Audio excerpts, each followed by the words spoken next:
পাহাড়ের উপরে উঠছে। ওই পাহাড়টা হলো গভীর জঙ্গল। ওই পাহাড়ের ভিতরে বিষাক্ত সাপ আর বিচ্ছু।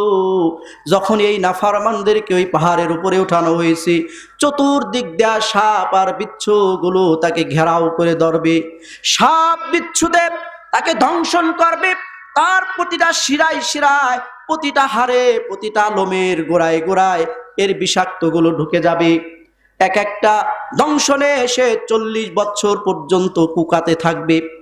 ও বন্ধু, ওই জাহান্নামের ভিতরে ডোর বান্দার তো কেউ নাই। দুনিয়ার মধ্যে কাউকে সাপে দংশন করলে দৌড়াইয়া আমরাও যার কাছে যাই, ডাক্তারের কাছে যাই। ও বন্ধু, ওই জাহান্নামের ভিতরে তো কোনো ডাক্তার নাই, নাকি আছে বলেন? বন্ধু, ওই পাহাড়ের উপরে এই নাফরমানদেরকে 70 বছর রাখবে, আবার জাহান্নামের তলদেশে নিক্ষেপ করা হবে। আবার জাহান্নামের তলায় 70 বছর থাকবে। 70 বছর পরে এই নাফরমান আল্লাহর কাছে বলবে, আল্লাহ, এই যে শত শত বছর জাহান্নামে আছি, আল্লাহ গো, ক্ষুধা লেগেছে। ক্ষুধাও একটা যন্ত্রণা। আল্লাহ, ক্ষুধা লেগেছে, কিছু খাবারের ব্যবস্থা করে দাও। আল্লাহ বলবে, ও নাফরমান, তোর জন্য কিন্তু আমি খাবারেরও ব্যবস্থা করেছি। ওরে বন্ধু, ওই জাহান্নামের ভিতরে খাবার কি? আল্লাহ বলেন, ইন্না শাজারাতাজ যাক্কুম তাআমুল আসিম কাল মুহলি আগলি ফিল বুতুন। যাক্কুম ফল, জাহান্নামীদের খাবার হবে যাক্কুম ফল। ওই ফলের চতুর্দিক দিয়ে বড় বড় কাঁটা, আবার খুবই দুর্গন্ধ, আবার তিতা। কিন্তু ক্ষুধার যন্ত্রণা সহ্য করতে না পেরে যখনই ফেরেশতারা ওই যাক্কুম ফল তাদের কাছে দিবে, সাথে সাথে ফেরেশতাদের হাত থেকে নিয়ে ও গালে দিবে, গিলতে যাবে। হলকমের চতুর্দিক দিয়ে ওই কাঁটাগুলো বিঁধে যাবে। নিচেও নামবে না, উপরে উঠবে না। বন্ধু, মাছের একটু কাঁটা যদি আমাদের গলায়, আমাদের হলকমে ঢুকে যায়, সহ্য করতে পারি না। মা বাবা বলে পানি খা, নিচে নেমে যাবে। দোয়া পড়ায়, কথা ঠিক না বে ঠিক? এ বন্ধু, ওই জাহান্নামী বলবে, আল্লাহ, পানি খাবার চাইলাম, দিলা যাক্কুম ফল, গালে দিলাম, হলকুমের ভিতরে ঢুকে গেল। আল্লাহ গো, নিচেও নামে না, উপরে উঠাইতে পারতেছি না, আবার দুর্গন্ধযুক্ত ফল। আল্লাহ, এত কষ্ট তো আর সহ্য করতে পারতেছি না। আল্লাহ, তোমার কাছে আরেকটা জিনিস চাই, দেখি ওই জিনিসটা আমার এই কাঁটাটা, এই যাক্কুম ফলটা নিচে নামেনি। এদিকে তার পানির তৃষ্ণাও শুরু হবে। তো লোকটা বলবে, এই পাপিষ্ঠ বলবে, আল্লাহ, আমাকে পানির ব্যবস্থা করে দাও, আমি একটু পানি খাবো। আল্লাহ পাক বলবে, নাফরমান, ওয়ালা তাআমুন ইল্লা মিন গিসলিন লা ইয়াকুলুহু ইল্লাল খাতিউন। আল্লাহ বলবে, দাঁড়া, তোকে পানি দিচ্ছি। ওই যে ওয়ালা তাআমুন ইল্লা মিন গিসলিন, পানি দেওয়া হবে গিসলিনের পানি। কিসের পানি বলেন তো? গিসলিনের পানি। হাদিস শরীফের মধ্যে আছে, এই গিসলিনের পানি হলো জাহান্নামী যে কানবে, এই কান্না করবে চোখের পানি, চোখ দিয়ে মৌত এমন একটা পেয়ালার শরবত, যেই শরবতের পানি ছোট বড়, ধনী গরিব, রাজা বাদশাহ, ফকির মিসকিন সকলকেরই পান করতে হবে। নাকি কেউ বাদ থাকবে? কোন জায়গা লুকায় থাকা যাবে? লুকাই যে থাকা যাবে না, এটাও আল্লাহ বলে দিয়েছেন, আইনামা তাকুনু ইউদরিকুমুল মাউত ওয়ালাউ কুনতুম ফি বুরুজিম মুশাইয়াদা। তোমাদের কেউ মৃত্যুর হাত থেকে বাঁচার জন্য লুকাইলু, কয় কোথায়? সে বিশাল বড় একটা টাওয়ার তৈরি করলো। ওই টাওয়ারের কোনো এক জায়গা সংরক্ষিত একটা রুম তার জন্য তৈরি করলো, সে মৃত্যুর হাত থেকে বাঁচবে এজন্য এই রুমের চতুর্দিক দিয়া গ্লাস সেট করল। পিপিলিকা তো দূরের কথা, ওই রুমের ভিতরে বাতাসও প্রবেশ করতে পারে না। আল্লাহ বলেন, বান্দারে ওইখানেও আমার আজরাইল যাইয়া তোমার জান কবজ করবে, কোনো সন্দেহ নাই। এই যে পৃথিবীতে মানুষ বাড়তেইছে, এক সময় 7 কোটি মানুষ বাংলাদেশে, এখন 17 কোটি মানুষ। সারা পৃথিবীতে মানুষ বাড়তেইছে। এমন একটা দিন আসবে এই পৃথিবীতে একজন মানুষও পাওয়া যাবে না, একজন মানুষও থাকবে না। কথা ঠিক না ঠিক? শুধু মানুষ নয়, কোন প্রাণী এই পৃথিবীতে থাকবে না, কোন প্রাণী এই পৃথিবীতে থাকবে না। এমনকি বন্ধু, আল্লাহর ফৌজ, আল্লাহর সৈনিক যারা ফেরেশতা, এদেরকেও পর্যন্ত আল্লাহ পৃথিবীতে রাখবেন না। কথা ঠিক না ঠিক? মহান আল্লাহ মহান আরশে আজিম বহন করে আছেন 8 জন ফেরেশতা। এই 8 জন ফেরেশতা ওই আরশে আজিম থেকে নিয়ে একবারে তলদেশ পর্যন্ত তাদের এরিয়া, আল্লাহ পাকের নির্দেশে এই 8 জন ফেরেশতারও মৃত্যু হয়ে যাবে, মৃত্যু দিয়ে দেওয়া হবে। সব ফেরেশতা শেষ, আর মাত্র 4 জন ফেরেশতা, যে 4 জন ফেরেশতা প্রধান, 4 জন ফেরেশতা প্রধান কে কে বলেন তো? শিখতে হবে। আমি কিন্তু কোনো কিচ্ছা কাহিনী বলবো না, কথা বলবো কোরআন এবং হাদিসের আয়াত পড়ব আর অর্থ বলে যাব। কারণ কোরআন হাদিসের ভিতরে সমস্ত ওয়াজ নসিহত। কথা ঠিক না ঠিক? শিখতে হবে। ওয়াজ নসিহত মানে শ্রুতি মধুর হলো বাস, খুব সুন্দর হয়েছে রে, কিছুই বুঝলাম না, জিজ্ঞেস যদি করা হয় কি বুঝলা, কি পাইলা, কিছুই পাইলাম না, কিছুই বলতে পারে না। ওয়াজে যারা কমিটি, এরা চায় শ্রোতা বাড়ুক, আর বক্তা তার আশা থাকে এখান থেকে কিছু টাকা বেশি পাই। আর শ্রোতারা চায় সুর, কণ্ঠ হাসাইতে কত পারে, কিন্তু হেদায়েত কেউ চায় না। নাকি বলেন? হেদায়েত যে আমার নিয়ত থাকবে, আমি আসছি আল্লাহ যেন এখানে কোনো একটা কথার জরিয়ায় আমার জীবনের মোড়টাকে ঘুরায় দেন, আমাকে হেদায়েত দান করে দেন, এই নিয়তে বসতে হবে। ও মিয়া, তবারক করেছে এজন্য আসছি আমরা। তবারকের আশা আসছেন? জোরে বলেন, তবারকের আশা আসছেন? না, আমি পরকালের পাথেয় উপার্জনের জন্য আসছে এখানে। সকলে নিয়তটা সহি করতে হবে প্রথমে।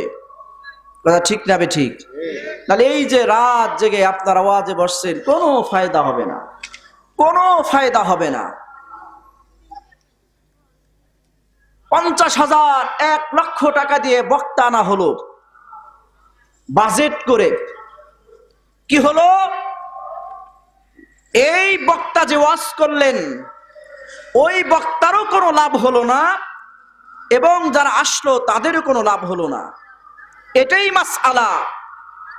কারণ টাকার জন্য যদি কেউ আসে, টাকার জন্য তাকে যদি কিনে নিয়ে আসা হয়, সেটা বিক্রি হয়ে গেল, তার কোনো কথায় কোথাও কেউ হেদায়েত আসবে না। আমার কথা বুঝছেন তো?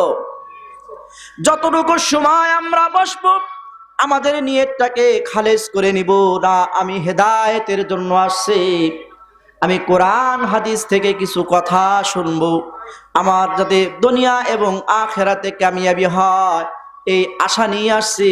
এরকম আশা নিয়ে যদি কেউ আসেন, তাহলে তার ফায়দা হবে। কথা ঠিক না ঠিক?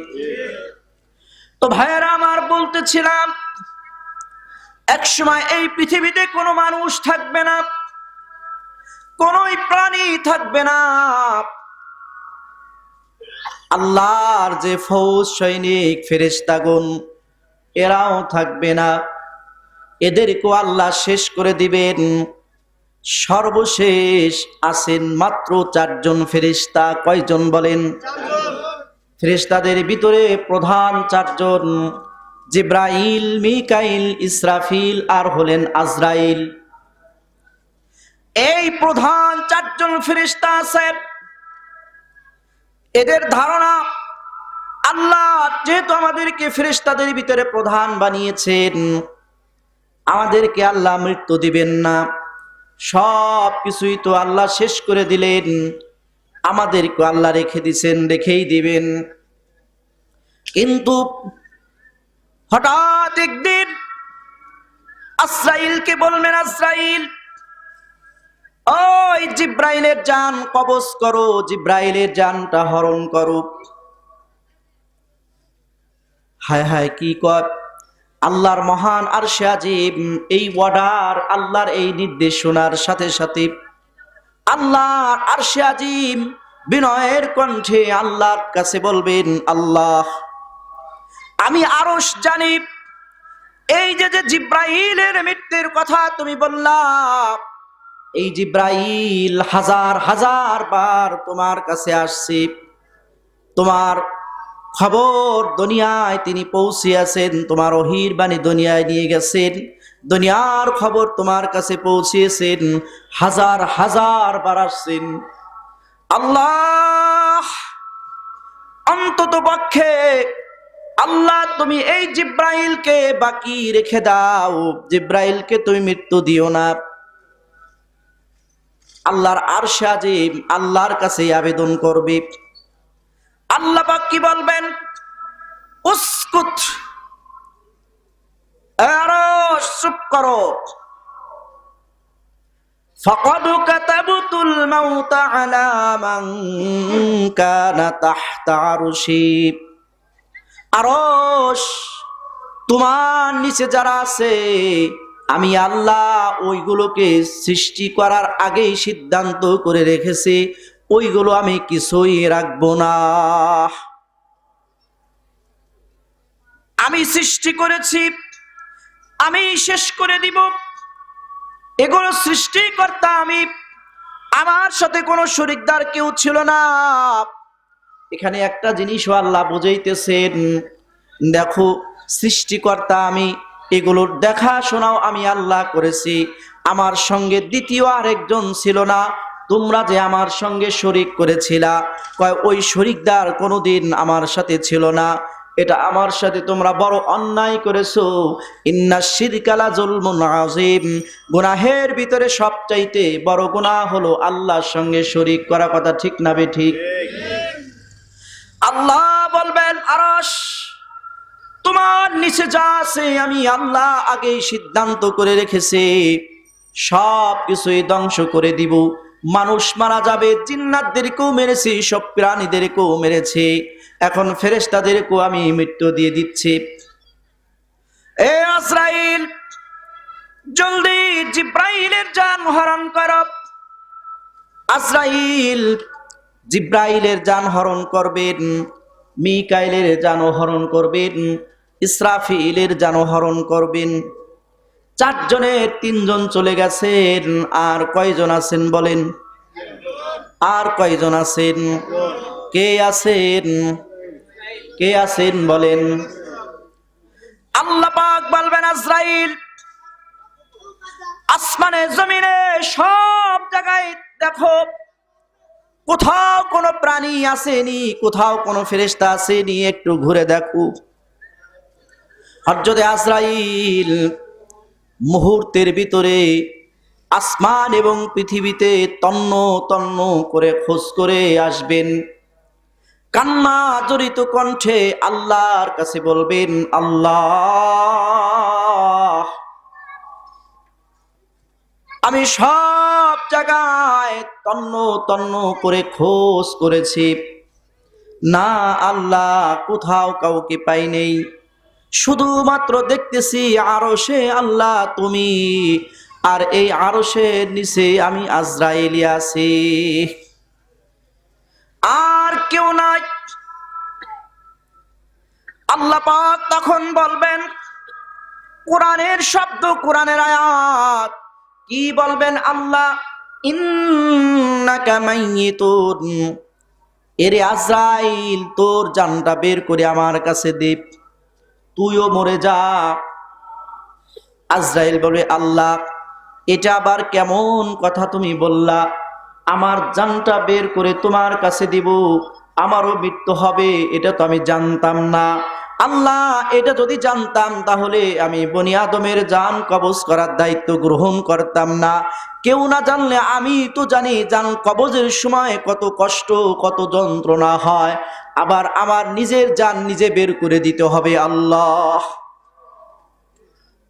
আল্লাহ পাক বলেন, মুত, তাড়াতাড়ি মর, তাড়াতাড়ি দে তোর জান। হাদিস শরীফের মধ্যে আসছে, আজরাইল ওই মুহূর্তে এত জোরে বিকট শব্দে একটা চিৎকার দিবেন। ওই চিৎকারের আওয়াজ মাশরিক থেকে মাগরিব, শিমাল থেকে জুনুব পর্যন্ত পৌঁছাইয়া যাবে। মুফাসসিরিনে কেরামগণ তাফসীর কিতাবের ভিতরে লেখেন, তখন যদি পৃথিবীতে কোনো প্রাণী বেঁচে থাকতো, তাহলে আজরাইলের ওই বিকট চিৎকারের আওয়াজে ওই প্রাণীর প্রাণগুলো ফেটে ফেটে সেখানেই মারা যাইতো। এরে বন্ধু, আর কেউ নাই, সব শেষ, আর কেউ নাই, আজ তো আর কেউ যাবে না। ও মুয়াজ্জিন সাহেব, আমার বাবা দুনিয়া থেকে বিদায় হয়ে গেছে, একটু মাইক দিয়ে আপনি ঘোষণা করুন, আমার বাবার জানাজা দুপুরের সময় জোহর বাদ একটু বলে দিন। মসজিদে কেউ যাবে না খাটিয়া টানার জন্যে, আজ তো আর নাই কেউ যে কান্না করবে, মাতম করবে, কেউ নাই কেউ সম্পদ নিয়ে মারামারি করে মামলা মোকদ্দমা করাইবে, এরকম কেউ নাই নাকি আছে? আজ আর কেউ নাই। এই যে কুরসি, এই কুরসিতে বসবে এরকম কেউ নাই। কুরসি আছে, কুরসিতে বসার মতো কেউ নাই। এরে বন্ধু, বাদশাহিত্ব আছে কিন্তু কোনো বাদশা নাই, সব আল্লাহ শেষ করে দিয়েছেন, শুধুমাত্র আছেন আল্লাহ। শুধুমাত্র কে আছেন বলেন? জোরে বলেন, কে আছেন? শুধুমাত্র আছেন আমার আল্লাহ। এই মুহূর্তে আল্লাহ একটা কথাই 3 বার ঘোষণা করবেন, খুব রাগ হয়ে ঘোষণা করবেন, ওরে নাফরমানরা, দুনিয়ার মধ্যে তোরা আমার সঙ্গে শিরকি করতি। কি বলবেন? মান কানা লি শারীকান ফালইয়াতি, মান কানা লি শারীকান ফালইয়াতি, মান কানা লি শারীকান ফালইয়াতি। এ নাফরমানরা, দুনিয়ার মধ্যে যারা শিরকি করতি, ওই মুশরিকরা আজকে কোথায়? আমি আল্লাহর সঙ্গে তোরা কেন অংশীদারিত্ব করতি? আমি আল্লাহর তো আর আরেকজন কেউ ছিল না, আমি আল্লাহ সৃষ্টি করেছি, আজ দেখ আমি আল্লাহ সবকিছু শেষ করে দিলাম।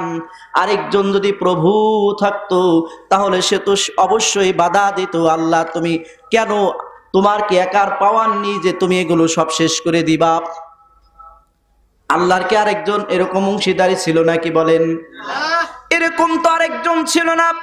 এই জন্য আল্লাহ রাগে রাগান্বিত হয়ে বলবেন, হে মূর্তি পূজকেরা, হে দেবদেবীর পূজকেরা, হে মাজারে যাইয়া মাজারওয়ালার কাছে সেজদা দিয়ে সন্তান চানিওয়ালারা, কোথায় তোরা? আজ আয়, ওই মুশরিকরা আয়, আমার সঙ্গে কেন তোরা শিরকি করেছিলি?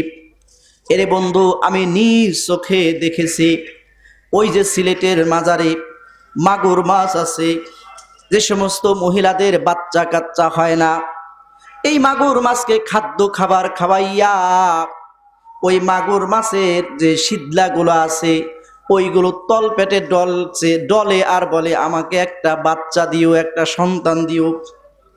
নাউজুবিল্লাহ বলেন। এরে ভাই, ওই মাগুর মাছ কিংবা শাহজালাল ইয়ামানি তো আল্লাহর ওলি ছিলেন, তার তো ক্ষমতা নাই, মাগুর মাছের ক্ষমতা নাই যে একটা সন্তান দিবে, বাচ্চা দিবে। সন্তান দেওয়ার মালিককে একটু জোরে বলেন, সন্তান দেওয়ার মালিককে। এই সমস্ত যারা আল্লাহর সঙ্গে শিরকি করেছে এদেরকে ডাক দিবে, হে মুশরিকেরা, কেন রে আমার সঙ্গে তোরা শরীক করেছিলি? আমাদের চোখে অনেককে দেখেছি গুলি জায়েজ হবে না, হারাম হবে, কথা ঠিক না বে ঠিক? কোন পীর বাবাকে যদি কেউ সেজদা দেয় সাথে সাথে বেঈমান হয়ে যাবে। এই কপাল, এই যে কপাল রে বন্ধু, একমাত্র আল্লাহকে সেজদা দেওয়ার জন্য আল্লাহ সৃষ্টি করেছেন। এই কপাল দিয়ে যদি কোনো তুমি পীরের সামনে পীরকে সেজদা দাও, কোনো মাজারে যায় সেজদা দাও, সাথে সাথে তুমি বেঈমান হয়ে গেলা। ওই সমস্ত মুশরিকদেরকে আল্লাহ ডেকে ডেকে বলবে, মান কানা লি শারিকান ফালইয়াতি, ও মুশরিকেরা আজ তোরা কোথায় যারা আমার সঙ্গে শিরকি করেছিলি? কত ভণ্ড আছে, গান গায় আউয়াল ও আখির, তুমি জাহির ও বাতিন। এর বন্ধু, আউয়াল আখির জাহির বাতিন একমাত্র আমার আল্লাহ। বিশিষ্ট তাফসীর বিশারদ আল্লামা হাফেজ ইমামউদ্দিন ইসমাঈল বিন কাসির রাহমাতুল্লাহি আলাইহি তাফসীর ইবনে কাসিরের মধ্যে লিখেছেন, আল আউয়ালু লাইসা ক্বাবলাহু শাইউন, আল আখিরু লাইসা বা'দাহু শাইউন, আয যাহিরু লাইসা ফাওকাহু শাইউন, আল বাতিনু লাইসা দুনাহু শাইউন। আল্লাহ হলেন আউয়াল, তার পূর্বেও কেউ ছিল না, ছিলেন আল্লাহ। আল্লাহ হলেন আখির, আল্লাহর পরেও কেউ ছিল না, শুধু থাকবেন আল্লাহ। কে থাকবেন? আল্লাহ থাকবেন। আল্লাহ জাহির, আল্লাহ বাতিন, তিনি ওয়ানাদি, তিনি ওয়ারন্ত, তিনি ওয়াসিম। অফি কুল্লি শাহিদুন আলা আন্নাহু ওয়াহিদুন। ও ভাই, এই যে সৃষ্টির প্রতিটি বস্তু এ কথাই সাক্ষ্য দেয় আল্লাহ হলেন একক, তার কোনো শরীক নাই, কথা ঠিক না বে ঠিক?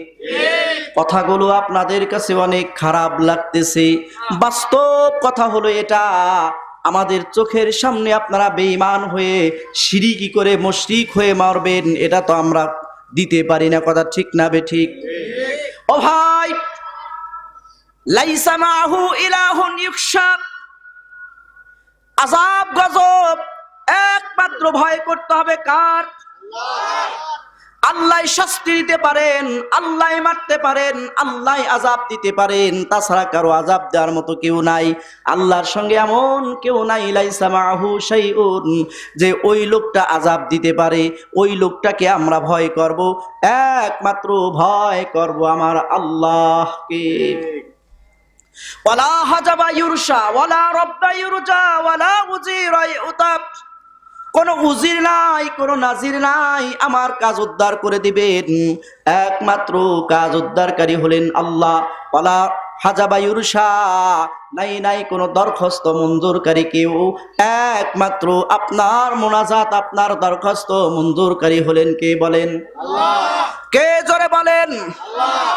তাহিরুন বিলা মুঈনিন, আল্লাহ হলেন পরাক্রমশালী, আল্লাহ হলেন পরাক্রমশালী, তার কোনো বন্ধু সহযোগী নাই, তার কোনো সাহায্যকারী নাই, কথা ঠিক না বে ঠিক?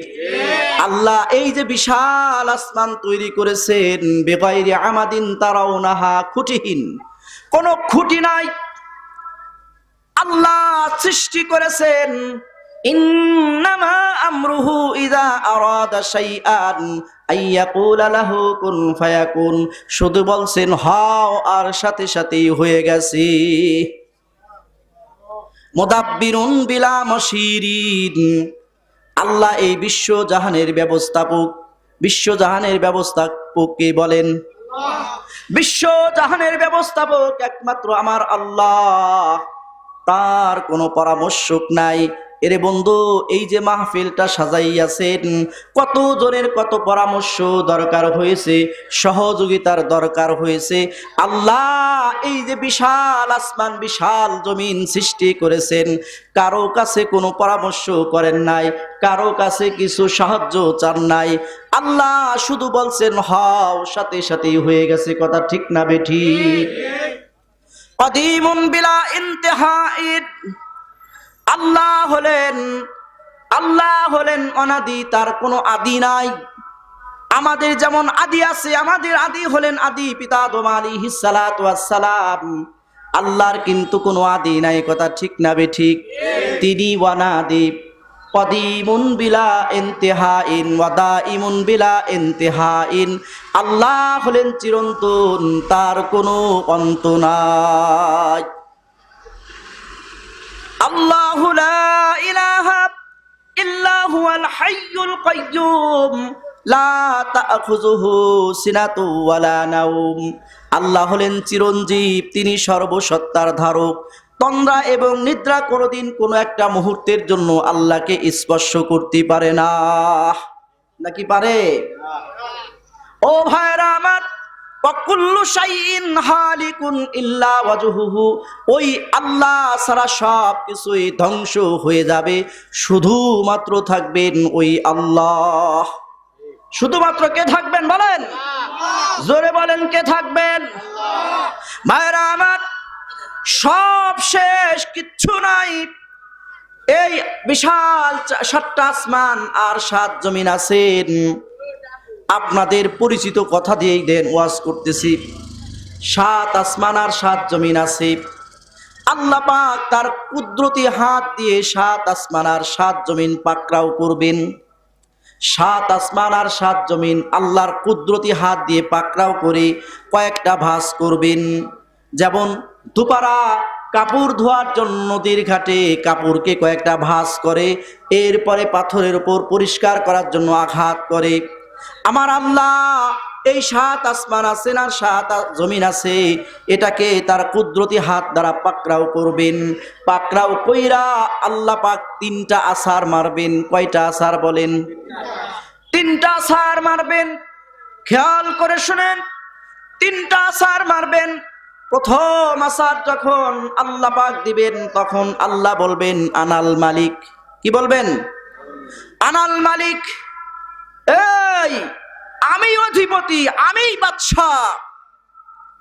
দ্বিতীয় আবার আল্লাহ পাক এই 7 আসমান 7 জমিনকে আবার পাকড়াও করবেন। দ্বিতীয় আরেকটা আছাড় মারবেন, তখন আল্লাহ পাক বলবেন আনাল কুদ্দুসুস সালামুল মুমিন।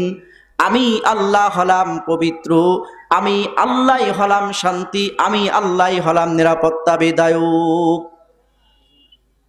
আবার আল্লাহ পাক তার কুদরতি হাত দিয়ে এই 7 আসমান আর 7 জমিনকে পাকড়াও করবেন।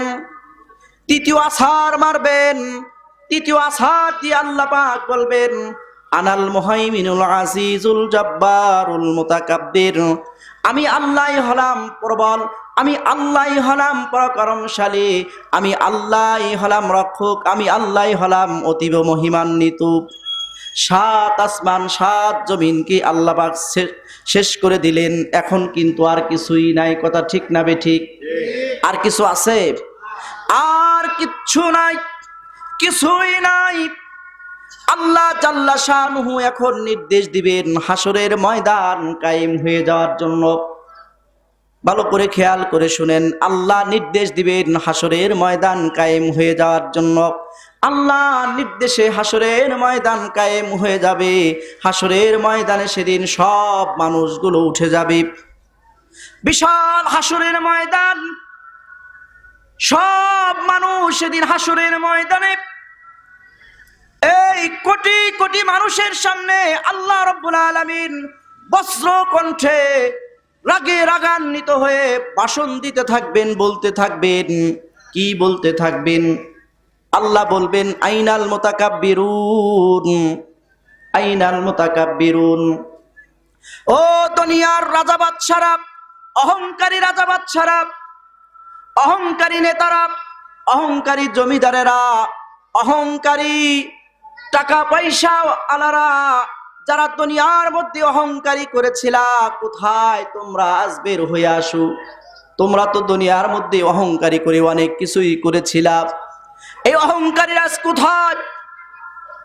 আল্লাহ পাক বলবেন, আইনাল জাব্বারুন, হে দুনিয়ার জালিমেরা, দুনিয়ার মধ্যে যারা জুলুম করেছিল, দুনিয়ার মধ্যে যারা অসহায় মানুষের উপর জুলুম করেছিল, ওই সমস্ত জুলুম বাজের আজ কোথায় বের হয়ে আয়?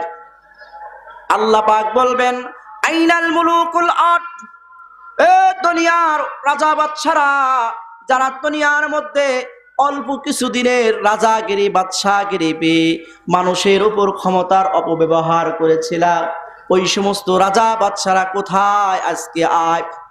আল্লাহ এইভাবে রাগে রাগান্বিত হয়ে ভাষণ দিতে থাকবেন, বক্তব্য দিতে থাকবেন। আল্লাহ পাক সব হাসরবাসীদেরকে উদ্দেশ্য করে একটা প্রশ্ন করবেন। কি প্রশ্ন? আল্লাহ পাক বলবেন, হে হাসরবাসীরা, আজ তোমাদেরকে আমি একটা প্রশ্ন করতেছি, দেখি তোমরা আমার এই প্রশ্নের উত্তর দিতে পারোনি, উত্তর দিতে সাহস পাওনি দেখি। আল্লাহ পাক বলবেন, প্রশ্ন করবেন, লিমানিল মুলকুল ইয়াউম, হাসরবাসীরা বলো দেখি আজকের এই হাসরের ময়দানের বিচারককে, একটু বলো। আমরা তো জানি আল্লাহ।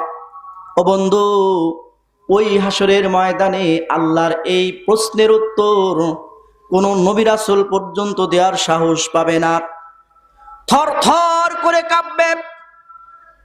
কোন রাজা বাদশাহ দেওয়ার সাহস পাবে না, কোন বেদিন কাফের দেওয়ার সাহস পাবে না, কোন মুমিন মুসলমানও আল্লাহর এই প্রশ্নের জবাব দিতে পারবে না।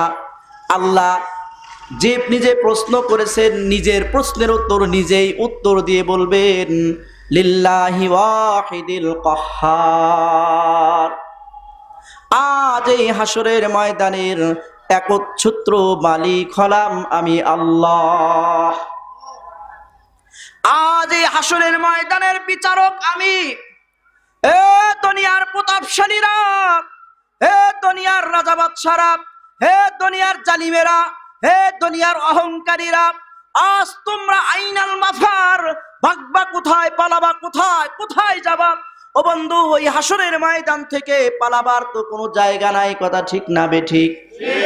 বন্ধু, ওই হাসরের ময়দানে হাসরবাসী যারা নাফরমান, এদের কষ্ট কিন্তু শুরু হয়ে যাবে।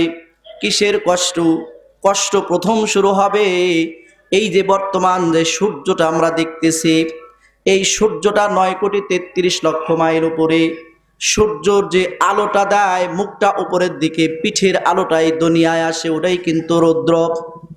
হাসরের ময়দান যেদিন কায়েম হবে, ওই দিন ওই সূর্যটা মানুষের মাথা থেকে নিয়ে 1/2 মাইল কিংবা 1 মাইল উপরে আসবে, মাথা থেকে নিয়ে 1/2 মাইল কিংবা 1 মাইল উপরে চলে আসবে। ওই সূর্যটার মুখও হবে হাসরের ময়দানের দিকে। পাপিষ্ঠ গুনাহগার, এদের অবস্থাটা খুব করুণ অবস্থা হবে, কারণ ওই হাসরের ময়দানে তো আরশ আজিমের ছায়া ব্যতীত কোনো ছায়া নাই, কথা ঠিক না বেঠিক? কোনো গাছগাছালি নাই, কোনো ঘর নাই, কোনো বাড়ি নাই, কোনো রেস্টুরেন্ট নাই, কোনো সামিয়ানা নাই।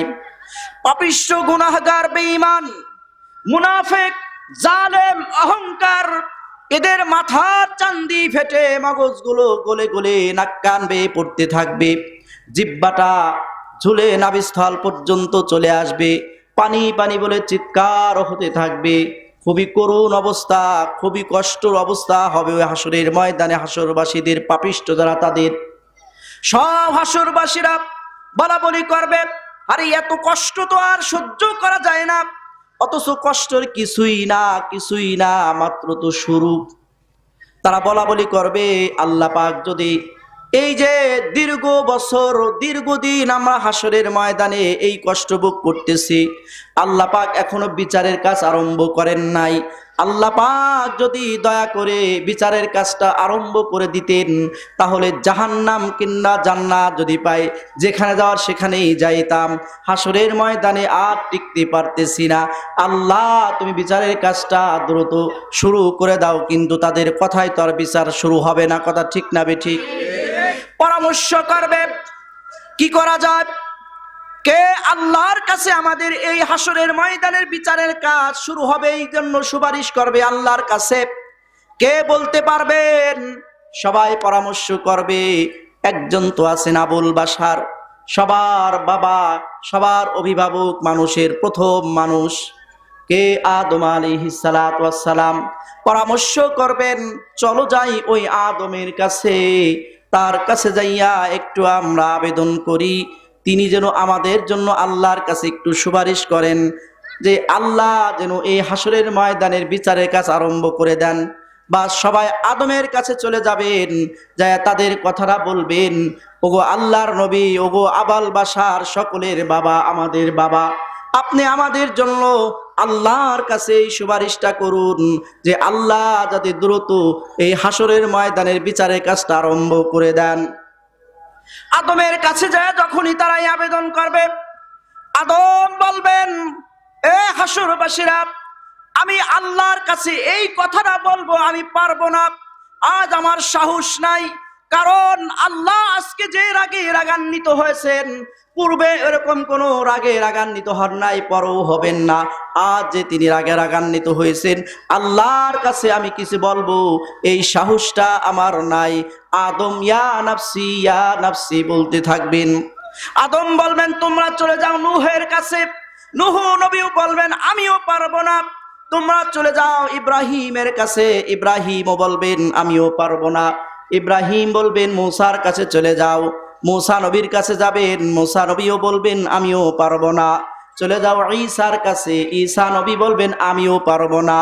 তবে আমি একটা পরামর্শ দিতে পারি, আজ এই হাসরের ময়দানের বিচার কাজ শুরু করবেন যার কথা অনুযায়ী, যার সুপারিশ আল্লাহ কবুল করবেন, তিনি হলেন আখিরি নবী, বিশ্ব নবী, সরকার দো আলম নবী, আকায়ে নামদার তাজদারে মদিনা, সরকার দো আলম, সরকার কায়নাত, সাইয়্যিদুল আবরার, ফখরুল মওজুদাত, ফখরুল আম্বিয়া, মুহাম্মাদুর রাসূলুল্লাহ সাল্লাল্লাহু আলাইহি ওয়াসাল্লামের সুপারিশে সব হাসরবাসীরা বিশ্ব নবী মুহাম্মাদুর রাসূলুল্লাহ সাল্লাল্লাহু আলাইহি ওয়াসাল্লামের কাছে চলে যাবেন।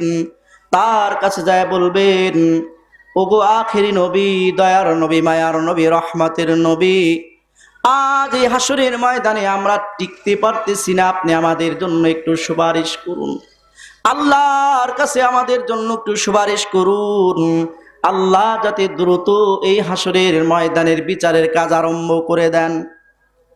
বিশ্ব নবী, আখিরি নবী, রহমতের নবী হাসরবাসীদের কথা শুনে তিনি সুপারিশ করার জন্য রাজি হয়ে যাবেন। আল্লাহর আরশের পায়ার নিচে তিনি সেজদায় পড়ে যাবেন। সেজদা যে কত দীর্ঘ হবে হাদিস শরীফের মধ্যে কোনো পরিমাণ নির্ধারণ করে দেওয়া হয় নাই রে ভাই। সেজদায় পড়ে তিনি কানবেন আর আল্লাহর প্রশংসা করতে থাকবেন।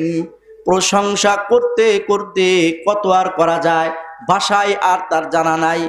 তা সর্বশেষ আল্লাহ বলবেন, ওগো আমার হাবিব, এই নেন, এই শব্দ দিয়ে আমার প্রশংসা করতে থাকুন। আল্লাহর শিখানো শব্দ দিয়ে আবার আমাদের নবী আল্লাহর প্রশংসা সেজদায় করতে থাকবেন। করতে করতে হঠাৎ একদিন আল্লাহর রহমতের হাত বাড়াইয়া দিয়ে বলবেন, ইয়া মুহাম্মদ ইরফা রাসাক ওয়াসাল তুতা ওয়াশফা তুশাফা। হে আমার বন্ধু মুহাম্মদ, আর কতকাল সেজদায় পড়ে উম্মতের জন্য কানবে? তোমার কান্না আর তোমার চোখের পানিতে আমার আরশা যে উদ্ভাসিত হয়ে গেছে। বন্ধুরে, সেজদা থেকে মাথা উঠাও, তোমার আরজ, তোমার আবেদনগুলো আমার আদালতে পেশ করুক। রহমতের নবী আল্লাহর কাছে বলবেন, আল্লাহ এই যে হাসরবাসীরা হাসরের ময়দানের কষ্ট আর সহ্য করতে পারতেছে না, আল্লাহ গো তুমি বিচারের কাজটা একটু দ্রুত আরম্ভ করে দাও। আখিরি নবী রহমতের নবীর সুপারিশ আল্লাহ পাক কবুল করে নিয়ে বলবেন, ওগো আমার দোস্ত যাও, বিচারের কাজ আমি আরম্ভ করে দিচ্ছি। ভাইরা আমার, হাসরের ময়দানের বিচারের কাজ আরম্ভ হয়ে গেছে। ওই হাসরের ময়দানে 3টি এজলাস, 3টি আদালত বসবে। মুখস্থ করবেন, হাসরের ময়দানের আদালত হবে কয়টা বলেন? কয়টা? জোরে বলেন। 1 নাম্বার হলো নামায়ে আমাল, 1 নম্বরে কি? 2 নাম্বার হলো সাক্ষী, 2 নম্বরে কি? 3 নাম্বার হলো মিজানের পাল্লা, 3 নাম্বার কি বলেন? 1 নাম্বার কি বলছি বলেন? নামায়ে আমাল অর্থাৎ আমল নামা। 2 নম্বরে কি? 3 নম্বরে কি? মনে রাখবেন, এই 3টা প্রসঙ্গ আলোচনা করেই আমি আর আলোচনা শেষ করব। 1 নাম্বার হলো আমল নামা অর্থাৎ নামায়ে আমাল। নামায়ে আমালটা কাকে বলা হয়? নামায়ে আমাল বলা হয়, আপনারা জানেন যে আমাদের সঙ্গে 2 জন ফেরেশতা আল্লাহ নিয়োগ করে দিয়েছেন। কয়জন ফেরেশতা? একজন নেক আমলগুলো লেখেন আর একজন বদ আমলগুলো লেখেন। একজন নেক আমল লেখেন, আরেকজন।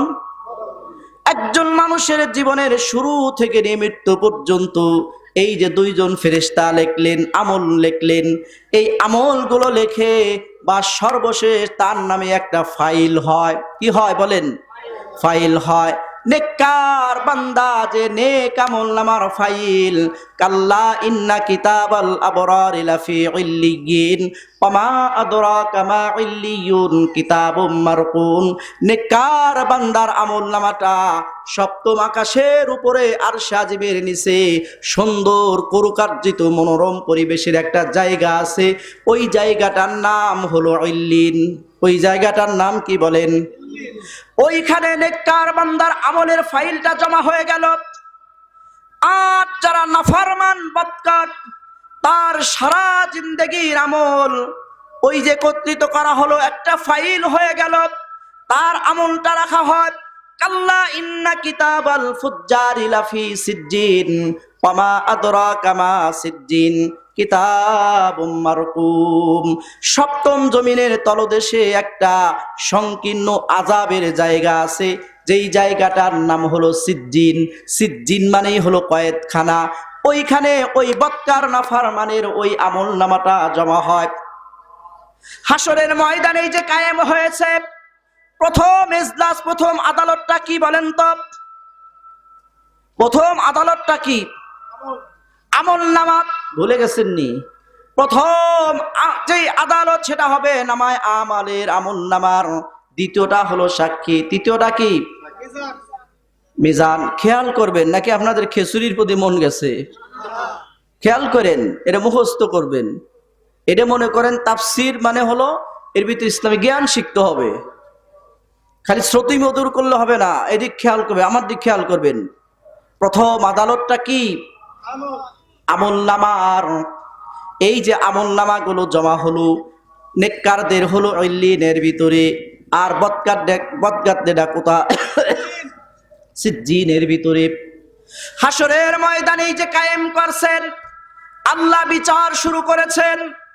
হাসরের ময়দানে প্রথম আদালত হলো নামায়ে আমালের আদালত।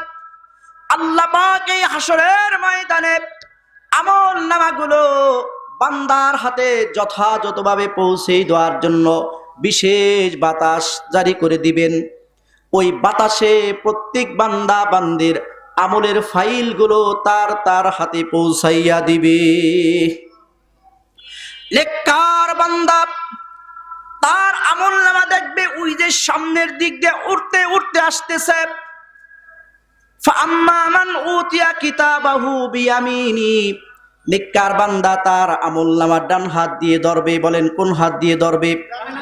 ডান হাত দিয়ে ধরবে। ডান হাত দিয়ে ধরে চুমু খাবে, আর আনন্দের সাথে একটা আওয়াজ করে দৌড় দিবেন, হা উমুকরাউ কিতাবিয়া।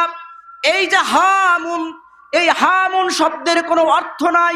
এই হামুন শব্দটা হলো কোন প্রতিযোগিতায় কিংবা কোন নির্বাচনে কেউ যদি বিজয় লাভ করে প্রথমে একটা আওয়াজ করে, চিল্লায় একটা আওয়াজ দেয়, এই আওয়াজটাই হলো হা। জান্নাতি বান্দা, নেককার বান্দা যখন ডান হাতে আমলনামাটা পেয়ে যাবে তখন সে আনন্দের সাথে একটা আওয়াজ করবেন, হা হা উমুকরাউ কিতাবিয়া।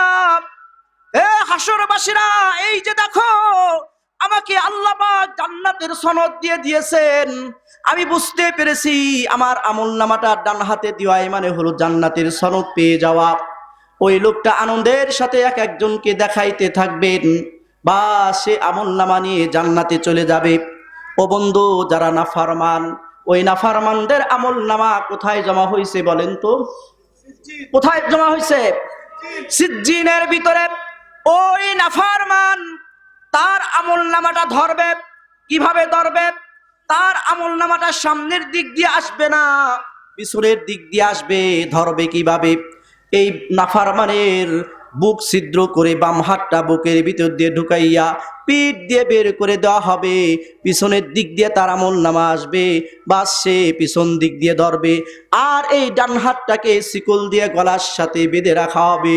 ডান হাত দিয়ে তো ধরতে পারবেও না, ওই যে চেষ্টা, এই চেষ্টাও যাতে না করতে পারে এই জন্য ডান হাতটা শিকল দিয়ে তার গলার সাথে বেঁধে রাখা হবে। তো নাফরমান তার আমলনামা পিছনের দিক দিয়ে বাম হাত দিয়ে ধরছে। আল্লাহ পাক এখন ঘোষণা করবেন, ইকরা।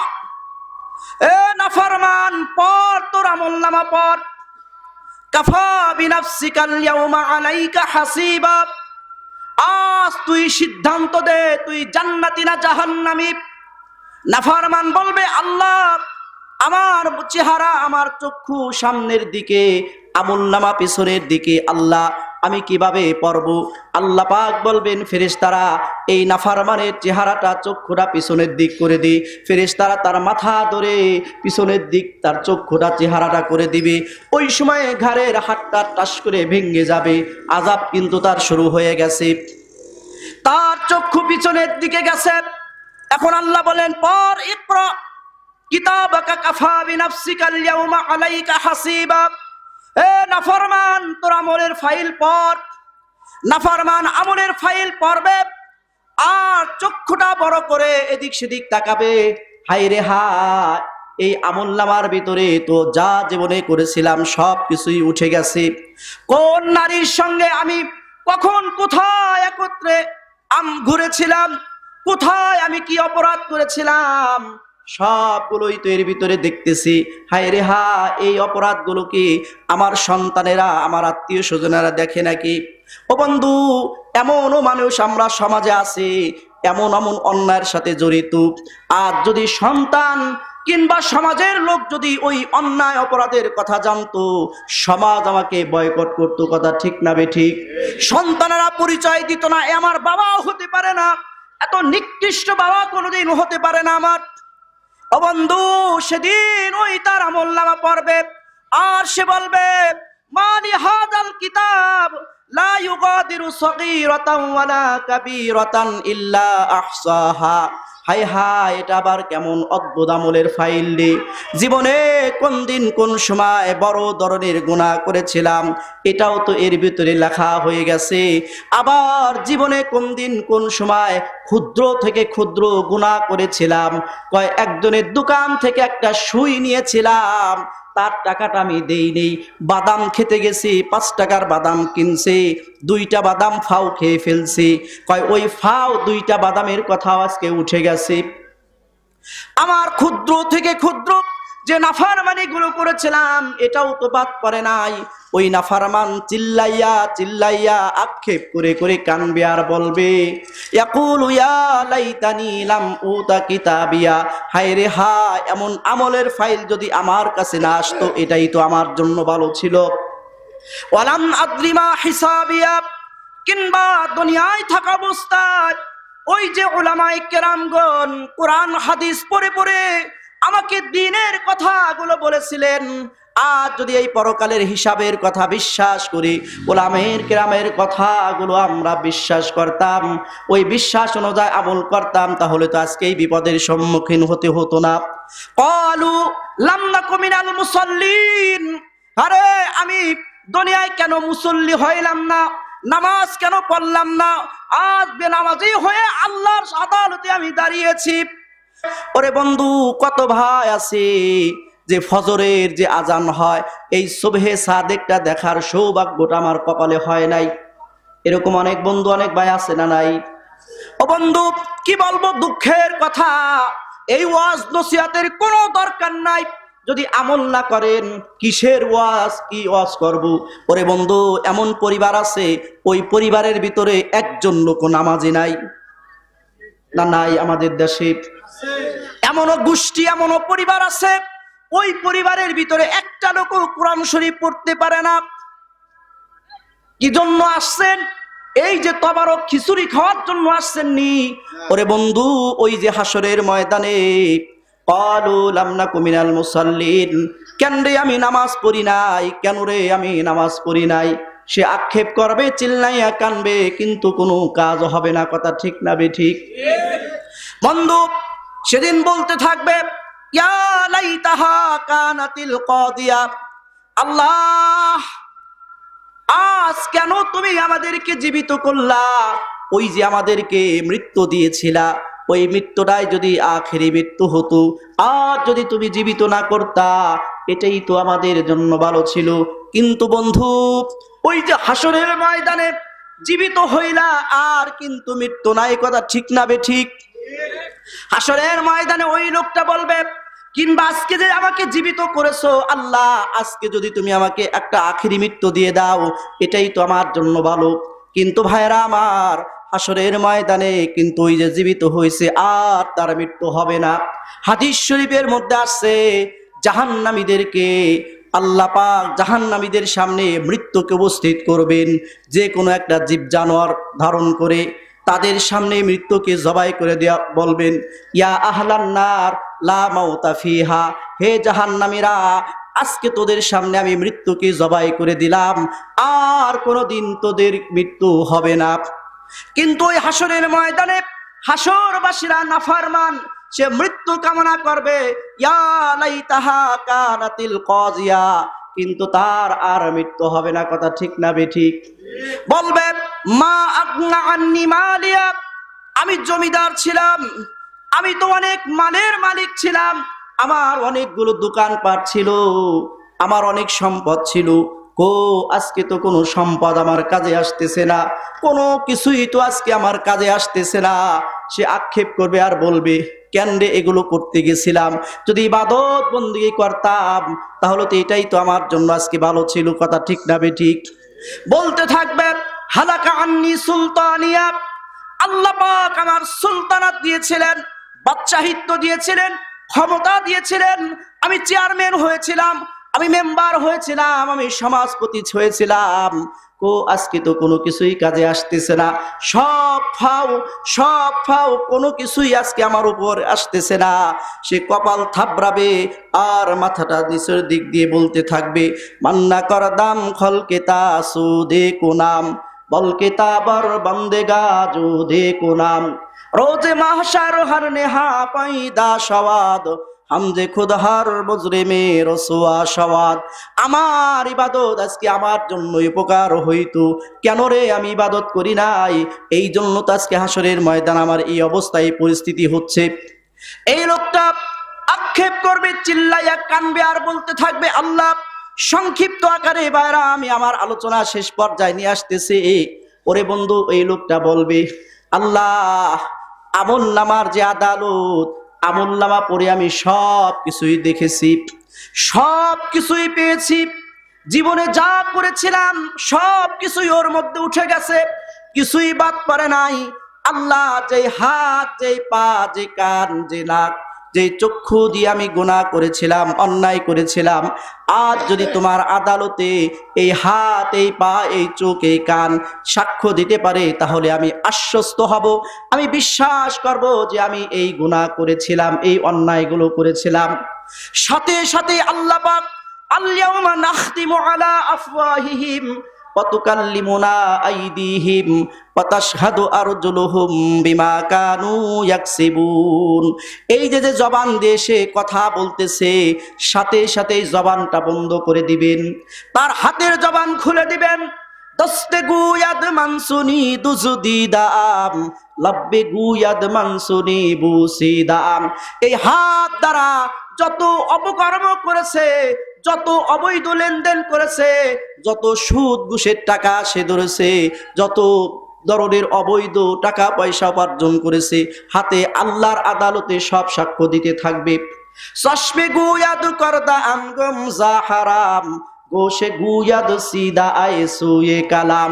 চোখে আল্লাহর আদালতে সাক্ষ্য দিতে থাকবে। আল্লাহ এই চক্ষুরা দিয়েছিলা দ্বীনের মাহফিলে যাওয়ার জন্য, কোরআন পড়ার জন্য। আল্লাহ এই চক্ষু দিয়ে সে দ্বীনের কোনো মাহফিলে যায় নাই, কোরআন পড়ে নাই, হাদিস পড়ে নাই। আয় আল্লাহ এই চক্ষু দিয়ে সে নর্তকীদের নাচ দেখেছে, এই চক্ষু দিয়ে সে অবৈধ জিনিস দেখেছে। আল্লাহ সব কথাই আমি আজকে তোমার আদালতে পেশ করে দিলাম। সমস্ত অঙ্গ প্রত্যঙ্গ এরকম বলতে থাকবে, পায়ে গুয়াদ মানস দাস্তাম তামনি ফরজে গুয়াদ মান বকর দাস্তাম জানি। পায়ে বলতে থাকবে, পা দ্বারা যত অন্যায় অপরাধ করেছি, আল্লাহর আদালতে তার সমস্ত অঙ্গ প্রত্যঙ্গ, সমস্ত ত্বক সমূহ, তার অপরাধের কথাগুলো আল্লাহর আদালতে পেশ করে দিবে, বলে দিবে। তখন সে চিল্লায়া চিল্লায়া কানবে আর আক্ষেপ করে বলবে, আরে যাব কোথায়, পালাবো কোথায়? যাওয়ার কোনো রাস্তা নাই, পালাবার কোনো রাস্তা নাই। আল্লাহ নামায় আমাল দ্বারা প্রমাণিত হলাম আমি বেঈমান, আমি অপরাধী। আল্লাহ আজকে আমার এই যে সাক্ষীর যে আদালত 2 নাম্বার বলেছিলাম, এই সাক্ষীর আদালতও আমি অপরাধী, আমি আজকে অপরাধী সাব্যস্ত হয়েছি। আল্লাহ গো 3 নাম্বার যে আদালত কি বলেছিলাম বলেন? মিজান। আল্লাহ আমি তো জীবনে কোনোদিন ভালো কিছু করেছি, তো আমার ওই ভালো আর এই বাদগুলো তুমি একটা পাল্লা, একটা দাড়ি বাপের যন্ত্র তৈরি করো, ওজন দাও, আমি কি পরিমাণ খারাপ কাজ করেছি আর কি পরিমাণ ভালো কাজ করেছি। আল্লাহ বলবেন, ও নাফরমান, তোর জন্য তো আমি এটাও আগের থেকেই তৈরি করে রেখেছি।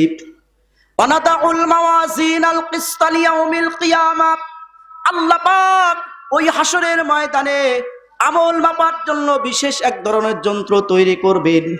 ওই যন্ত্রের মাধ্যমে আল্লাহ পাক আমল নামাগুলো পরিমাপ করবেন, মাপ দিবেন।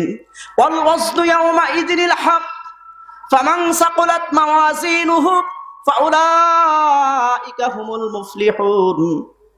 যাদের নেকির পাল্লা ভারী হবে তারা সফল হয়ে যাবে, সফল কাম হয়ে যাবে।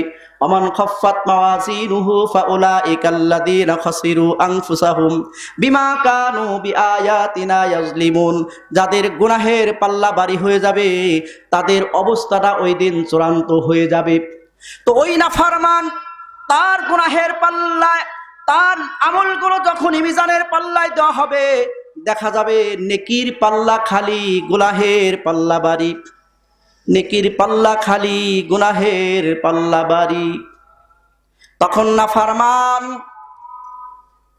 চিল্লায়া চিল্লায়া কানবে, আক্ষেপ করে বলবে, কপালের গোস্ত গুলে নিজেই টেনে টেনে ছিঁড়বে আর বলতে থাকবে, ইয়াওয়াদ্দুল মুজরিম। মুজরিম মানেই হলো ওই পাপিষ্ঠ বেঈমান। ইয়াওয়াদ্দুল মুজরিমু লাউ ইয়াফতাদি মিন আযাবি ইয়াউমিদিন বিবানি ওয়াসাহিবাতিহি ওয়া আখি ওয়া ফাসিলাতিহি আল্লাতী তুবি আমান ফিল আরদি জামিআন সুম্মা ইউনজি। ওই নাফরমান বলবে, আল্লাহ সব কিছু দ্বারা আমি প্রমাণিত হয়ে গেলাম আমি অপরাধী, আর তো আমার কোনো বাঁচার উপায় নাই। আল্লাহ আমি তো এই যে দুনিয়ার মধ্যে যে নাফরমানিগুলো করেছিলাম, আরেকজনের সম্পদ দখল করেছিলাম, আরেকজনের সম্পদ দখল, এটা মনে হয় ফরদপুরে নাই নাকি আছে? আল্লাহ আমি যে আরেকজনের দোকান জালিয়াতি করেছিলাম, আল্লাহ আমি যে সুদের উপর টাকা লাগাইয়া সুদের কারবার করতাম, আল্লাহ ঘুষ খাইতাম, দুর্নীতি করতাম, আল্লাহ এগুলো তো আমার সন্তানদের জন্যই করেছিলাম, আমার সন্তানেরা দুনিয়ার মধ্যে ভালো থাকবে এজন্যই তো আল্লাহ করেছিলাম। ও বন্ধু, এই যে লোকটা, এই লোকটাই হলো সবচাইতে বোকা লোক। যে লোক দুনিয়ার মধ্যে অবৈধভাবে সম্পদ উপার্জন করে যায় তার সন্তানদের জন্য, হাসরের ময়দানে এক নাম্বার এর শাস্তি তো তারই ভোগ করতে হবে, কথা ঠিক না বে ঠিক?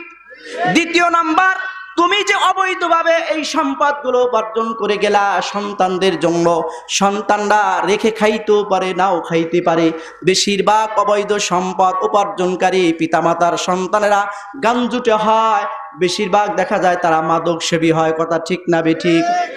ও ভাইরা আমার, এই লোকটা বলতে থাকবে, আল্লাহ আমি অবৈধ উপার্জন করে বাড়ি গাড়ি করেছিলাম, সম্পদের অঢেল মালিক হয়েছিলাম, আল্লাহ আজকে আমার পাপের শাস্তিগুলো আমার উপরে না দিয়া আমার সন্তানের উপর দিয়ে দাও, কিংবা আমার বিবিকে ভালো পড়ানোর জন্য আমি এগুলো করেছিলাম, আমার বিবির উপর চাপাইয়া দাও, কিংবা আমার পিতামাতার উপর দিয়ে দাও, কিংবা আমার ভাই ব্রাদারের উপর দিয়ে দাও, কিংবা বন্ধু বান্ধব যাদের আড্ডায় পড়ে আমি এই গুনাহগুলো করেছিলাম, আল্লাহ তাদের উপরে আমার পাপের শাস্তিগুলো দিয়ে হলো আমাকে ওই জাহান্নামের যন্ত্রণাদায়ক শাস্তি থেকে রক্ষা করো।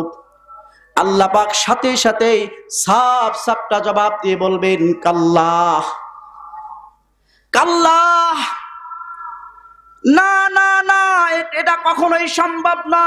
লা তাসিরু ওয়াসিরাতুন বিজরা উখরা, এই হাসরের ময়দানে কেউ কারো পাপের বোঝা বহন করবে না। ও বন্ধু, ওই দিন পাপের বোঝা যে পাপ করেছে তাকে বহন করতে হবে, কথা ঠিক না বে ঠিক? ভাইরা আমার, এই নাফরমান সর্বশেষ বলবে, আল্লাহ আমার অপরাধ হয়েছে, আমি করেছি, সব কিছু আমি প্রমাণিত, আমলের মাধ্যমে প্রমাণিত, সাক্ষীর মাধ্যমে প্রমাণিত, মিজানের পাল্লায় মাপা হয়েছে তার এর মাধ্যমে প্রমাণিত। আল্লাহ গো, আমি তোমার কাছে সর্বশেষ একটা আবেদন করতেছি, আর কোনো আবেদন করব না, তুমি এই সর্বশেষ আবেদনটা গ্রহণ করে নাও। আল্লাহ বলবেন, কি বল? এই কথাগুলো সেদিন যে বলবে নাফরমান, কোরআনের ভিতরে কিন্তু আছে। নাফরমান বলবে, ফারজিউনা না'মাল সালিহান ইন্না মুকিনুন, আল্লাহ গো তুমি আরেকবার ওই দুনিয়াটা সৃষ্টি করো, ওই দুনিয়াটা বানাও, আমাকে ওই দুনিয়ায় পাঠাও। দেখবা আল্লাহ, ফারজিউনা সালিহান, আমি একজন সালেহ, আমি নেককার, পরহেজগার, মুত্তাকি, আমার চাইতে আর পৃথিবীতে কেউ ভালো মানুষ থাকবে না। আল্লাহ আমি সব চাইতে ভালো মানুষ হয়ে যাব, আরেকবার দুনিয়া সৃষ্টি করে আমাকে ওই দুনিয়ায় পাঠাও। তখন আল্লাহ পাক বলবেন কি, এই কথাটাও কোরআনের আয়াত, আল্লাহ পাক বলবেন, কদ সাবাকা মিন্নি আন্নাহুম লা ইয়ারজিউন। এ নাফরমান, দুনিয়ার মধ্যে উলামায়ে কেরাম কোরআন পড়ে পড়ে তোদেরকে বুঝাইয়াছিল যে এইগুলো করা যাবে না, এইগুলো করতে হবে। কেন রে সেদিন উলামায়ে কেরামের কথাগুলো, ওই কোরআন হাদিসের কথাগুলো তোমরা বিশ্বাস করো নাই? কেন আমল করো নাই? আজ আর দ্বিতীয়বার দুনিয়া সৃষ্টি করা হবে না, বানানো হবে না। আল্লাহ পাক সাথে সাথে অর্ডার দিবেন, হুজুহু, হে ফেরেশতারা এই নাফরমানকে ধর, পাকড়াও কর। ও বন্ধু, ইন্না আখাযাহু আলীমুন শাদীদ, আল্লাহর পাকড়াও, আল্লাহর গ্রেফতারি খুবই কঠিন, খুবই যন্ত্রণাদায়ক। আল্লাহ অর্ডার করবেন, খুজুহু, এই নাফরমানকে ধর, এই নাফরমানকে পাকড়াও কর। সারাবিলুহুম মিন কতিরান ওয়া তাগশা উজুহাহুমুন নার, এই জাহান্নামীকে, এই বদমাশকে, এই পাপিষ্ঠকে জাহান্নামের গন্ধকের তৈরি পোশাক পরাইয়া দে। গন্ধকের তৈরি, কিসের তৈরি বলেন তো?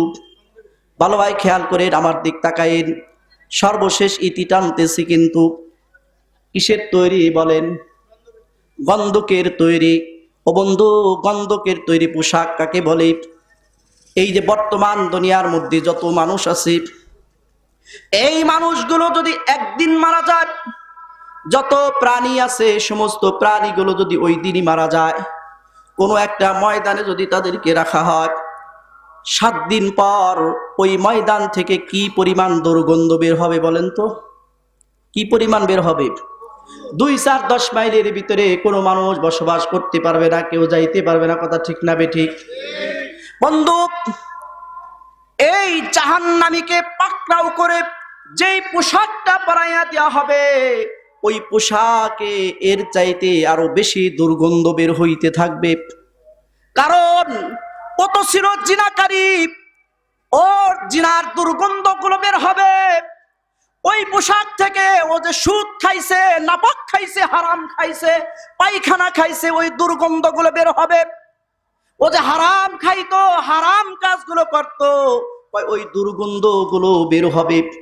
লোকজন হাসরবাসীরা তারা বুঝতে পারবে ও ছিল বদমাশ, ও দুনিয়ার ভিতরে নাফরমানি করত, এই জন্য ওকে এই পোশাক দুর্গন্ধযুক্ত পোশাক পরায় দেওয়া হয়েছে।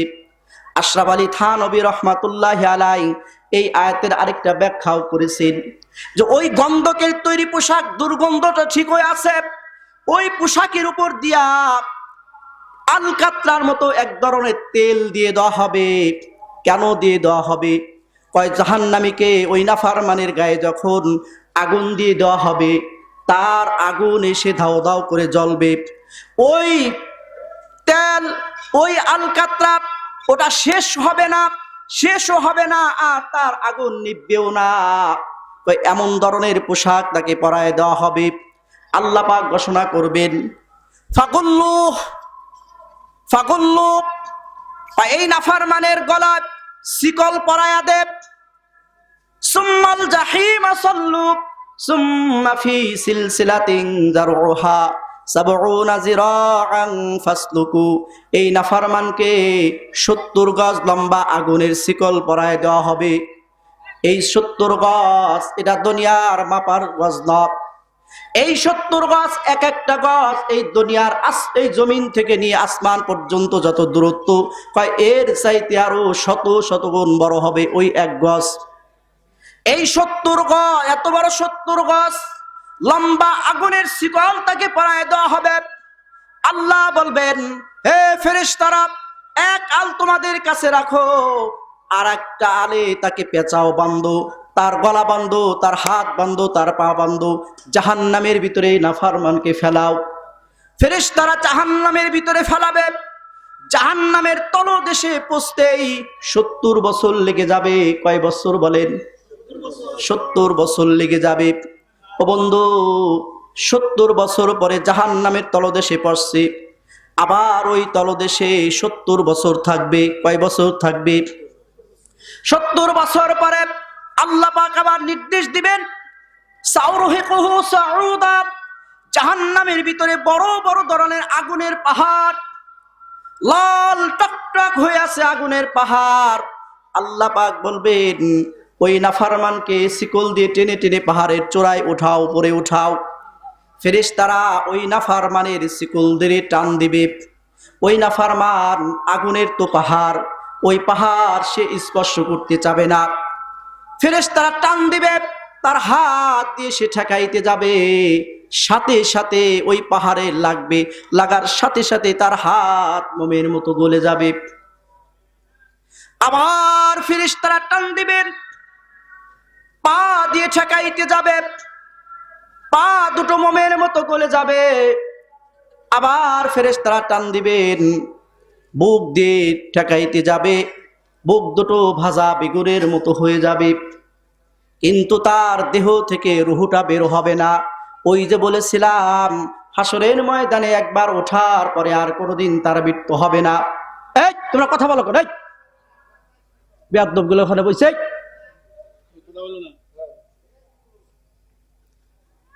খেলার ময়দান। ভাইয়েরা আমার, ওই পাপিষ্ঠর দেহ থেকে জান বের হওয়ার আগেই আবার সে নতুন হয়ে যাবে। আবার ফেরেশতারা টান দিবে, আবার সে হাত দিয়ে ঠেকাইতে যাবে, হাত দুটো আবার মোমের মতো গলে যাবে। ফেরেশতারা আবার টান দিবেন, পা দিয়ে ঠেকাইতে যাবে, পা দুটো মোমের মতো গলে যাবে। ফেরেশতারা আবার টান দিবেন, বুক দিয়ে ঠেকাইতে যাবে, বুকটাও আবার ভাজা বেগুনের মতো হয়ে যাবে। এইভাবে ফেরেশতারা টানবে, সে পূর্বে, আবার সে ভালো হবে, আবার টানবে, আবার পূর্বে, আবার ভালো হবে। এইভাবে টানতে টানতে ওই পাহাড়ের উপর উঠবে। 70 বছর তার লেগে যাবে। কয় বছর বলেন? 70 বছর লেগে যাবে। পাহাড়ের উপরে উঠছে, ওই পাহাড়টা হলো গভীর জঙ্গল, ওই পাহাড়ের ভিতরে বিষাক্ত সাপ আর বিচ্ছু। যখন এই নাফরমানদেরকে ওই পাহাড়ের উপরে উঠানো হয়েছে, চতুর্দিক দেয়া সাপ আর বিচ্ছুগুলো তাকে ঘেরাও করে ধরবে, সাপ বিচ্ছুদের তাকে দংশন করবে। তার প্রতিটা শিরায় শিরায়, প্রতিটা হাড়ে, প্রতিটা লোমের গোড়ায় গোড়ায় এর বিষাক্তগুলো ঢুকে যাবে। এক একটা দংশনে এসে 40 বছর পর্যন্ত কুকাতে থাকবে। ও বন্ধু, ওই জাহান্নামের ভিতরে ডোর বান্দার তো কেউ নাই। দুনিয়ার মধ্যে কাউকে সাপে দংশন করলে দৌড়াইয়া আমরাও যার কাছে যাই, ডাক্তারের কাছে যাই। ও বন্ধু, ওই জাহান্নামের ভিতরে তো কোনো ডাক্তার নাই, নাকি আছে বলেন? বন্ধু, ওই পাহাড়ের উপরে এই নাফরমানদেরকে 70 বছর রাখবে, আবার জাহান্নামের তলদেশে নিক্ষেপ করা হবে। আবার জাহান্নামের তলায় 70 বছর থাকবে।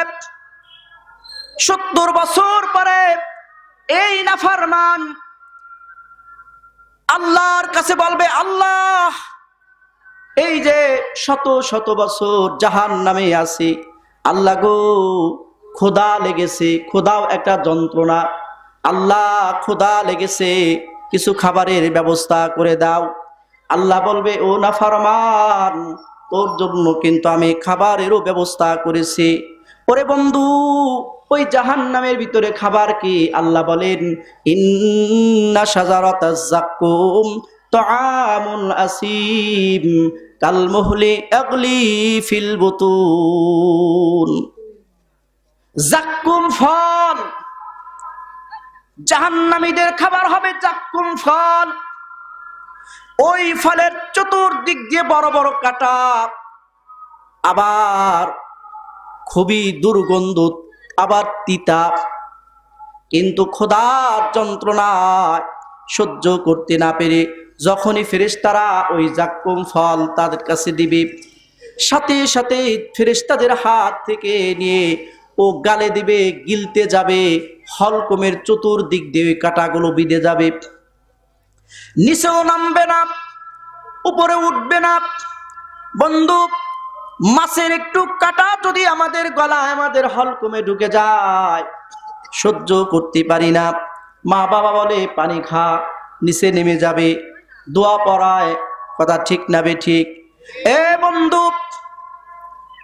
ওই জাহান্নামী বলবে, আল্লাহ, পানি খাবার চাইলাম, দিলা যাক্কুম ফল, গালে দিলাম, হলকুমের ভিতরে ঢুকে গেল। আল্লাহ গো, নিচেও নামে না, উপরে উঠাইতে পারতেছি না, আবার দুর্গন্ধযুক্ত ফল। আল্লাহ, এত কষ্ট তো আর সহ্য করতে পারতেছি না।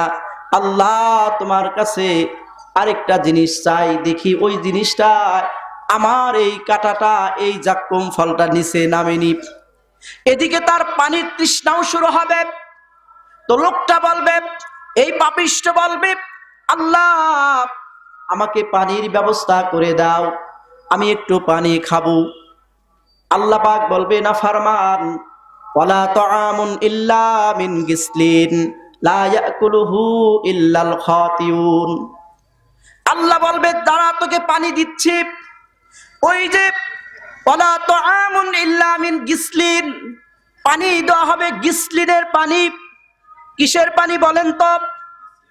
গিসলিনের পানি। হাদিস শরীফের মধ্যে আছে, এই গিসলিনের পানি হলো জাহান্নামী যে কানবে, এই কান্না করবে, চোখের পানি, চোখ দিয়ে কেতর বের হবে, এরপরে পানি শেষ, রক্ত বের হবে, এরপরে ঘাও, পচরায়, পুষ, এইগুলো, এই চোখের পানি, কেতর, পুষ, এগুলোকে জাহান্নামের চুলায়, জাহান্নামের পাত্রে গরম করা হবে। গরম করে, উত্তপ্ত করে ওই জাহান্নামের সামনে যখনই দেওয়া হবে, এ বন্ধু, একদিকে তো ক্ষুধার যন্ত্রণা, আরেকদিকে পানির তৃষ্ণা, আরেকদিকে যাক্কুম ফলের ব্যথা। যখনই ওই পানি তার সামনে দেওয়া হবে, ওই উত্তপ্ত দুর্গন্ধযুক্ত পানি সে নিয়ে বাস ডক ডক করে গিলে ফেলবে। পেটের ভিতরে যাওয়ার সাথে সাথেই পেটের আতুরিগুলো টুকরা টুকরা হয়ে পায়খানার রাস্তা দিয়ে বের হয়ে যাবে। এ বন্ধু, আবার ওইগুলোকে উঠাইয়া জাহান্নামের চুলায় জাহান্নামের পাতিলে গরম করে উত্তপ্ত করে তার সামনে দেওয়া হবে, আবার সে পান করবে, আবার একই অবস্থা হবে। এইভাবে 70 বছর পর্যন্ত করা হবে। ও বন্ধু, এরপরে লোকটা বলবে, সংক্ষিপ্ত ছেড়ে দিচ্ছি ভাইরা আমার, ওই লোকটা বলবে, আল্লাহ, ও আল্লাহ, আর কত কষ্ট করব, কষ্ট তো সহ্য হয় না। আল্লাহ গো, জাহান্নামে একটু বাস করার জন্য, আল্লাহ আরাম করার জন্য একটা ঘর তুমি তৈরি করে দাও। আল্লাহ বলবে, তোর জন্য আমি ঘরও তৈরি করে রেখেছি। লাহুম মিন জাহান্নামা মিহাদু ওয়া মিন ফাওকিহিম গাওয়াশ। আল্লাহ বলবেন, তোর ওই যে দেখ ঘর, কেমন ঘর, ওই ঘরের ছাদ আগুনের, ওই ঘরের দেওয়াল আগুনের, ওই ঘরের ফ্লোর আগুনের, ওই ঘরের যে দরজা, যে দরজা দিয়ে নাফরমান ঢুকবে দরজাও আগুনের, ওই ঘরের ভিতরে যে পালং বা খাট থাকবে ওটাও আগুনের, যে রাস্তা দিয়ে সে আসবে, যে বাহনের উপর চলে আসবে ওগুলো সব আগুনের। ওই আগুনের বাহন আগুনের রাস্তা দিয়ে আসবে, আগুনের দরজা দিয়ে ঢুকবে। ও বন্ধু, একটু ভালো করে খেয়াল করে শুনি, কত গুনাহ আমরা করি, কথা ঠিক না বেঠিক? বন্ধু, এই যে নিশিরাত পর্যন্ত আপনারা কথাগুলো শুনলেন, এই যে উলামায়ে কেরাম আসর থেকে নিয়ে আপনাদেরকে কোরআন হাদিসের কথাগুলো শুনাইলেন, বন্ধু শুনলেই হবে না, আমল করতে হবে, কথা ঠিক না বেঠিক? এরে বন্ধু, একদিন এই পৃথিবী থেকে আমার চলে যাইতে হবে।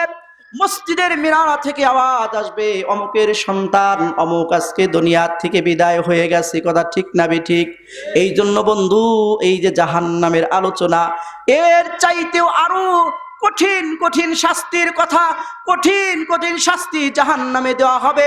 বন্ধু, এই যে লোকটা বলবে, আল্লাহ আমাকে জাহান্নামে একটু থাকার জন্য ঘর তৈরি করে দাও, যে ঘরের সব কিছুই হবে আগুনের, ওই ঘরে তাকে আনা হবে, তার হাত পায়ে শিকল দিয়ে বাঁধা, ওই ঘরের যে খাট আগুনের খাট, তাকে ওই খাটের উপর শোয়াইয়া খাটের পায়ার সাথে তার আগুনের ওই শিকল দিয়ে বেঁধে রাখা হবে।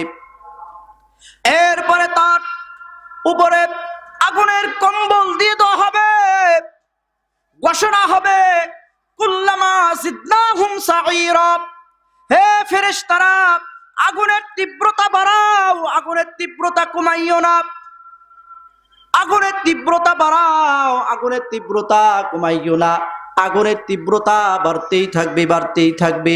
এরে বন্ধু, এই জাহান্নামের কথা একটু স্মরণ করেন, মৃত্যু তো হবেই, কথা ঠিক না বেঠিক?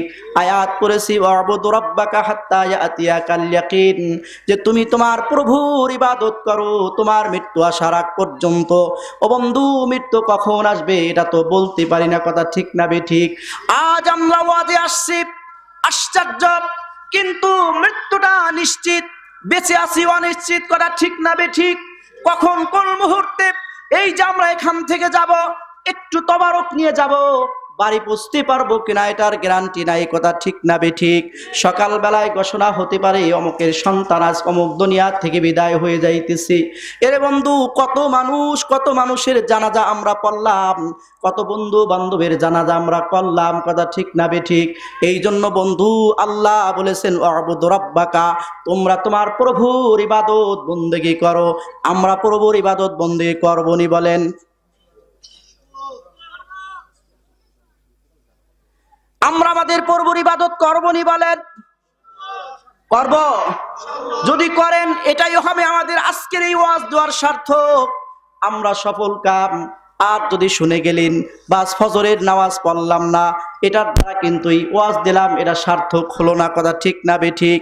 এ বন্ধু, ওই যে তাকে জাহান্নামের আগুনের খাটিয়ার উপর শুয়াইয়া আগুনের কম্বল দিয়ে ঢাকা দেওয়া হয়েছে, কুল্লামা জিদনাহুম সাঈরা, আগুনের তীব্রতা কমতেছে না বাড়তেছে বলেন? চিৎকার পারবে, এ আমেনা, এ রহিমা খাতুন, এ আব্দুর রহিম, হে আব্দুল মান্নান, কিরে তোরা কোথায়? তোরা কোথায় আছিস? নামে এই শাস্তি দেওয়া হইতেছে। আমাকে বাঁচা, আমাকে রক্ষা কর। ওরে বন্ধু, ওই জাহান নামে কাউকে কেউ বাঁচাইতে পারবে না, কথা ঠিক না ঠিক? এজন্য ভাইরা আমার, আমাদের মা বাবা দুনিয়া থেকে চলে গেছেন, আমরা তওবা করব, তাদের জন্য আমরা কিছু বকশিশ পাঠাবো, ঠিক আছে নি বলেন? ও বন্ধু, তওবা কবুল হয়, তওবা করার আগে যদি আমি কিছু সাহায্য সহযোগিতা করি, কিছু দান করি, কোন দিনের কাছে, দিনের মাহফিলে, কোন মসজিদে দান করে এরপরে যদি আমি আল্লাহর কাছে হাত তুলি, ওই দোয়াটা খুবই দ্রুত আল্লাহর কাছে পৌঁছাইয়া যায়, কথা ঠিক না বে ঠিক? ভাইরা আমার, এই যে একটা মাহফিল সাজাইল, দীর্ঘ 1 মাস মেহনত করতেছেন আমার যুবক ভাইরা। এই যে আমার বন্ধু বিশিষ্ট ওয়াইস হযরত মাওলানা ইমরান হুসাইন ফরিদি সাহেব, আর আপনারা কত কষ্ট করেছেন, দ্বীনের কিছু কথা শুনবেন। এই জন্য ও বন্ধু, এই দ্বীনের যে মাহফিল গুলো হয়, এই মাহফিল থেকে আমরা কি নেই? আখিরাতের পাথেও নেই। হতে পারে কারো জবান থেকে এমন একটা কথা বের হয়েছে, আমার জীবনের জন্য হেদায়েত হয়ে গেছে, এই কথাটা আমার জান্নাতে যাওয়ার জন্য যথেষ্ট হয়ে গেছে, কথা ঠিক না বে ঠিক? ভাইরা আমার, আমরা এখন তওবা করব। তওবা করার পূর্বে আমরা এই যে যারা মাহফিল করেছেন, হাজার হাজার টাকা এখানে খরচ করেছেন, আবার মসজিদের উদ্যোগে ভাইরা আমার এই মাহফিল থেকে যে উদ্বৃত্ত পয়সাটা থাকে, এটা কিন্তু মসজিদের জন্যই খরচ হয়, কথা ঠিক না বে ঠিক? তো আমরা আমাদের দোয়া করার আগে, তওবা করার আগে ইনশাআল্লাহ, আমি আজকের এই মাহফিলটাকে সুন্দরভাবে আমাদের জন্য উপহার দিল, এই মাহফিলের জন্য আমি 1000, 2000, 5000 টাকা দিলাম, দান করলাম। কে কে আছেন একটু ভাইয়ের আমার প্রাণ খুলে, মন খুলে বলেন যে আমি এত টাকা এই মাহফিলের জন্য দিলাম, মন খুলে বলেন। ভাইয়েরা আমার, আমার বাবা নাই, আমার মা নাই, আজ যদি মা থাকতেন, বাবা থাকতেন, তার পিছনে তো খরচ করতে হতো, কথা ঠিক না বে ঠিক? বাবার নামে আমি 500 টাকা দিলাম, মায়ের নামে 500 টাকা দিলাম, আমার আত্মীয় স্বজনের নামে 500 টাকা দিলাম। কে আছেন বলেন, খুশি মনে বলেন, বলেন ভাইরা। আমার এক ভাই, আয় আল্লাহ, যদিও গো মাওলা 200 টাকা, আল্লাহ তা এই 200 টাকাকে তুমি কবুল করে নাও। আমার আরেক ভাই 200 টাকা দিলেন, আল্লাহ কবুল করে নাও। আল্লাহ দুনিয়া এবং আখিরাতে মাওলা তুমি তাকে মাফ করে দিও। আল্লাহ তার মা বাবার গুনাহকে তুমি মাফ করে দিও। ওই যে আরেক ভাই দিলেন, ভাইরা দেন, যান উঠান।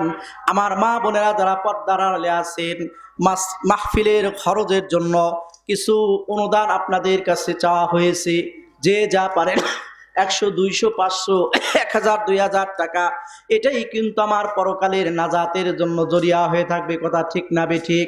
ভাইরা আমার, আমি দুনিয়ায় যা রেখে গেলাম এটা তো রেখে গেলাম, যা আমি খরচ করে গেলাম এটাই কিন্তু আমার পরকালের ব্যাংকে জমা হইল। বলেন ভাই, খুশি?